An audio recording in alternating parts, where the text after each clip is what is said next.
जिस विषय पर बात करेंगे वो है ईर्ष्या। जी हाँ, किसी की सफलता या सुख देखकर पहला भाव क्या जागता है हमारे हृदय में?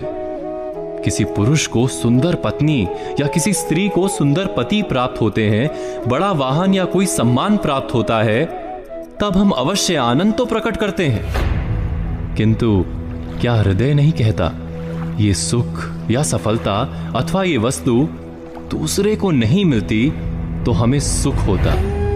उस सुख या सफलता पाने के लिए हमने कभी प्रयत्न भी नहीं किया।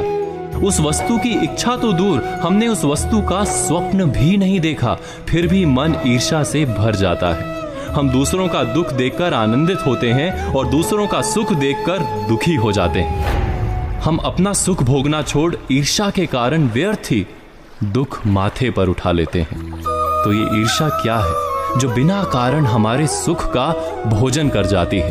इतना तो हम जान गए कि ईर्ष्या हृदय का गुप्त भाव है। हम लाख समझते हो कि ईर्ष्या उचित नहीं, फिर भी ईर्ष्या जाग जाती है। उसको अंकुश में रखना भी असंभव सा है, क्योंकि निरंतर हृदय में रहती नहीं है। ईर्ष्या से छूटने का केवल एक मार्ग है कि ईर्ष्या की जड़ से हम परिचित हो जाएं। इस रोग के लिए समझदारी से उत्तम कोई औषधि नहीं। तो ईर्ष्या क्या है, कहां से जन्म लेती है? क्या आपने कभी इस पर विचार किया है?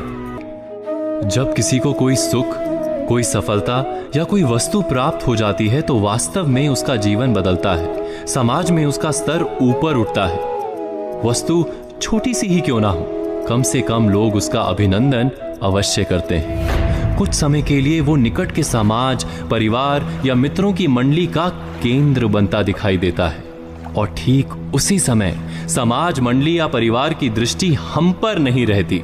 दुख का कारण यही है कि हमारा महत्व हमें कम होता दिखाई देता है।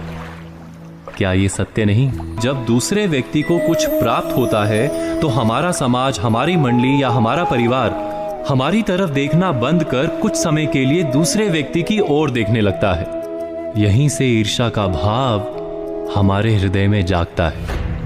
हमारे मन में सदा ही ऐसी इच्छा क्यों रहती है कि सब हमें ही देखें, कि अपने समाज के केंद्र में हम सदा बने रहें। समाज के केंद्र में बने रहने से प्राप्त क्या होता है?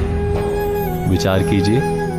जब तक समाज के केंद्र में हम हैं, हमें प्रतीत होता है कि हम महत्वपूर्ण हैं। हमारा जीवन व्यर्थ नहीं, निकट के लोगों के लिए सार्थक हैं हम।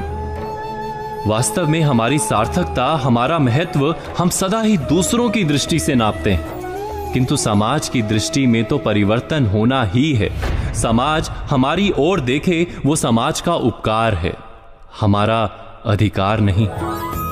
हमारी सार्थकता का प्रमाण जब स्वयं हमारे अपने हृदय से प्राप्त होने लगे, हम अपने जीवन से रस उठाने लगे, अर्थात जब हमारा हृदय आत्मविश्वास से भर जाए, तो ईर्ष्या का भाग अपने आप चला जाता है।